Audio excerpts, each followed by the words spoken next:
Sir तो ऐसे में जब आप फंड्स अभी चुन रहे हैं तो एलोकेशन कैसे करना चाहिए, सेक्टर वाइज भी और साइज के हिसाब से भी बताइए। कोर पोर्टफोलियो बनाइए जिसमें आप ब्लू चिप या large cap, large and mid cap प्रकार के फंड रखते हैं, और एक सैटेलाइट पोर्टफोलियो बनाइए जहाँ पे थीम रख सकते हैं, जहाँ पे आप सेक्टोरल फंड रख सकते हैं।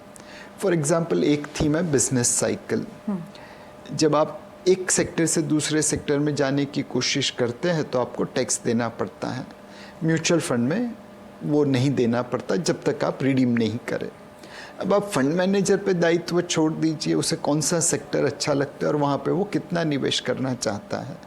अच्छा फंड मैनेजर होगा तो आज नहीं तो कल उसके ज़्यादातर कॉल सही जाएंगे, कुछ कॉल गलत जाएंगे, ओवरऑल वो आपके लिए अच्छा रिटर्न जनरेट कर पाएगा। सेम चीज़ है multi asset allocation fund.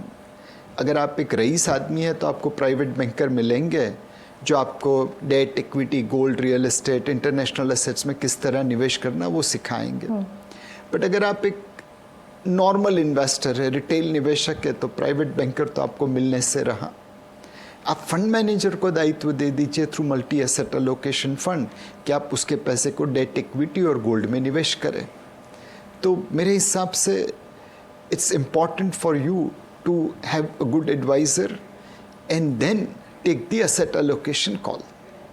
Sir active और पैसिव फंड्स बाज़ार में पहले से ही मौजूद हैं, अब क्वांट फंड्स भी पॉपुलर हो चुके हैं। अभी फंड्स का नया फंडा पूरी इंडस्ट्री के लैंडस्केप को कैसे बदल गया? सी,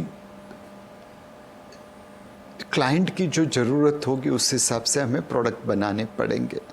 अगर मैं अपने क्लाइंट की रिक्वायरमेंट मीट नहीं कर पाया तो फिर मैं धंधा कैसे करूँगा। एंड हमने बहुत सारे नॉर्मल फंड लॉन्च कर दिए हैं, large cap fund, mid cap fund, small cap fund, large and mid cap fund. तो अब जो जगह बाकी है वो थीमेटिक और सेक्टरल फंड की है, पैसिव इंडेक्स फंड की है, फंड ऑफ फंड की है। तो ये तो क्लाइंट की रिक्वायरमेंट के हिसाब से इंडस्ट्री इवॉल्व होती रहेगी।